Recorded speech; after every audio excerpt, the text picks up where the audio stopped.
ಇಲ್ಲಿ ಜಾಸ್ತಿ ಮೊದಲಿನ ಜಾಸ್ತಿ ಜಿಲ್ಲೆ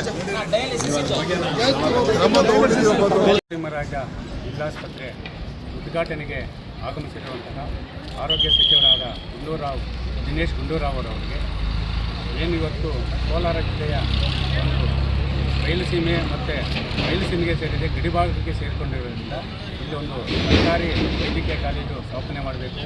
ಸೂಪರ್ ಸ್ಪೆಷಾಲಿಟಿ ಆಸ್ಪತ್ರೆಯ ಸ್ಥಾಪನೆಯ ಜೊತೆಗೆ ಒಂದು ಜಿಲ್ಲಾಸ್ಪತ್ರೆ ಅಂದರೆ ಈ ಒಂದು ನರಸಿಂಹರಾಜ ಜಿಲ್ಲಾಸ್ಪತ್ರೆ ಕಾಯಂ ಶಸ್ತ್ರಚಿಕಿತ್ಸೆ DSರನ್ನು ನೇಮಕ ಮಾಡಬೇಕು. ಇಲ್ಲಿಗೆ ಪ್ರಭಾರಾಗಿ ಕೆಲಸ ಮಾಡ್ತಾರೆ, ಇಲ್ಲ ಅವ್ರನ್ನೇ ಮುಂದುವರಿಸಿ ಆದೇಶ ಮಾಡುವ ಜೊತೆಗೆ ಗಡಿಭಾಗಗಳಲ್ಲಿ ಗ್ರಾಮೀಣ ಪ್ರದೇಶ ರೈತ ಕೂಲಿ ಕಾರ್ಮಿಕರ ಪ್ರಾಣ ಹಿಂಡುವಂತಹ ನಕಲಿ ಕ್ಲಿನಿಕ್ಗಳಿಗೆ ಕಡಿವಾಣ ಹಾಕಲು ವಿಶೇಷ ತಂಡ ರಚನೆ ಮಾಡಿ ಪ್ರಾಥಮಿಕ ಆರೋಗ್ಯ ಕೇಂದ್ರಗಳಲ್ಲಿ ನಾಪತ್ತೆಯಾಗಿರುವಂತಹ ವೈದ್ಯರನ್ನು ಹುಡುಕಿಕೊಟ್ಟು ಅದನ್ನು ನೇಮಕ ಮಾಡಬೇಕು. ದಿನದ 24 ಗಂಟೆ ಒಂದು ಬಡವರ ಸೇವೆ ಮಾಡಲು ಅವಕಾಶ ಮಾಡಿಕೊಡುವ ಜೊತೆಗೆ ಈ ಒಂದು ಸರ್ಕಾರಿ ಆಸ್ಪತ್ರೆಗಳಲ್ಲಿ ಕೆಲಸ, ಅದು ನರಸಿಂಹರಾಜ ಜಿಲ್ಲಾಸ್ಪತ್ರೆ ಮತ್ತು ಎಲ್ಲ ಆಸ್ಪತ್ರೆಗಳಲ್ಲಿ ಕೆಲಸ ನಿರ್ವಹಿಸುವಂತಹ ವೈದ್ಯರು ಮತ್ತು ಮತ್ತಿತರ ಸಿಬ್ಬಂದಿಗೆ ಏನಿವತ್ತು ಗೃಹ ಕೊಟ್ಟಿದ್ದೀರಾ ಅಂದರೆ ಮನೆಗೆ ಕೊಟ್ಟಿದ್ದೀರಾ, ಅದು ಸಂಪೂರ್ಣವಾಗಿ ಶಿಥಿಲಗೊಂಡೈತೆ.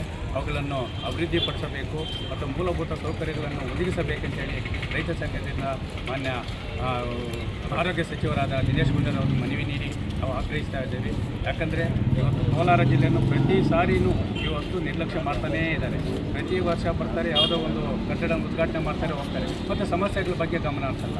ಇಲ್ಲಿ ಹೆರಿಗೆಗಂತೇಳಿ ಬಂದರೆ ಅವರನ್ನೆಲ್ಲ ಇಲ್ಲ ಖಾಸಗಿ ಮೆಡಿಕಲ್ ಸ್ಟೋರ್ಗೆ ಕಳಿಸ್ತಾರೆ, ಇಲ್ಲ ಬೇರೆ ಕಡೆ ಕಳಿಸ್ತಾರೆ. ಇವೆಲ್ಲ ದಂಧೆಗಳಿಗೆ ಕಡಿವಾಣ ಹಾಕಬೇಕಂತೇಳಿ ಮಾನ್ಯರನ್ನು ಒತ್ತಾಯ ಮಾಡಿ ಮನವಿ ನೀಡಿ